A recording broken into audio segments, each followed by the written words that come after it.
هیشام گەنجێکی کوردی ئێزیدیە لە کاتی هێرشی داعش بۆ سەر شنگار ئاوارە بووە و ئێستا لە زاخۆ دەژی. ئەو وێنە کێشێکی دەزڕەنگینە لە ڕێگەی فڵچە و قەڵەمەکانی ئێش و ئازاری کچ و دایکانی کوردی ئێزیدی پیشانی جیهان دەدا. هەموو وێنەکانی کچ و دایکانی ئازاردیدەی کوردی ئێزیدین. تابلۆکانی بە ڕەنگی ڕەش و سپی دەکێشێت. لە فیچەرەدا تابلۆکانی هیشام پێکەوە دەبینین. بۆ دەربڕینە هێڤیên xwe bi ser dikevî.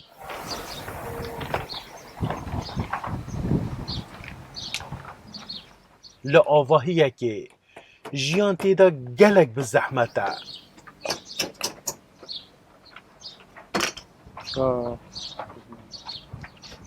Derbirînên xwe dihilawîsîn bo hindê pitirtirîn xelek bibînin.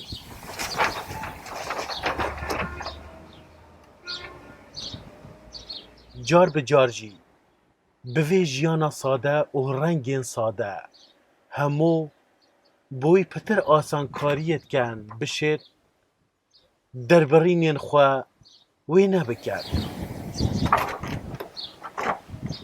تعداء المهاتي وبهمن جير شري داعش لفاقي والمهات النور صار بالفيديو وبي خراب ده وقلتي دست بكاري هنالي رسم نفان طبع وبهيكلي ده Ev xêzane Kurdên êzidî ne.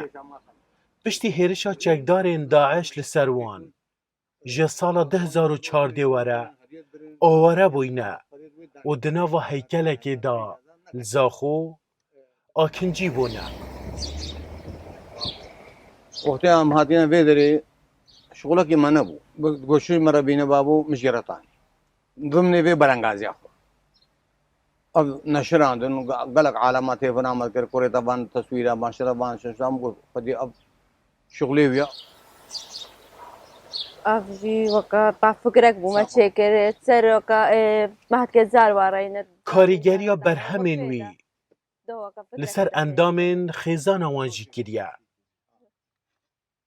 Xwişka wa rewa 18 sal e ji dirûstkirina wêneyên birayê xwe derfet boî peyda bû ku ew jî berra fêrî karê ristinê bûye.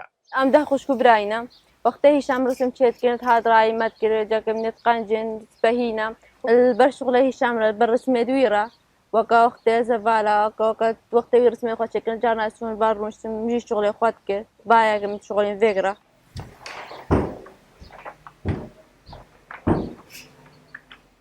Hestkirin bi awareyî û bêseroşonbûn û bêdesthilatî beramber hêrişa çekdarên Daeş pitir ya wêneyên wî pêketînin û tirs û revandin jî beşek ji wêneyên wî pêketînin. يا سريز ديال تحرش بون اغتصاب كرين كشتن وهر ضرفة خلق ما مثلا إزجمات بدر باس بين تعرضي للتأثير قبل قص لو حاجة أثرت شيء كم ومثلا دوي تشتي بعبرين قلت أو تشتي أب نقولتني ناي عبراندن أسب كاري هنري تعبرين Heta noke sih wêne dirûstkirîne bi gotina wî derfet bû peyda nebûye beşdariyê di pêşangehan dabkir.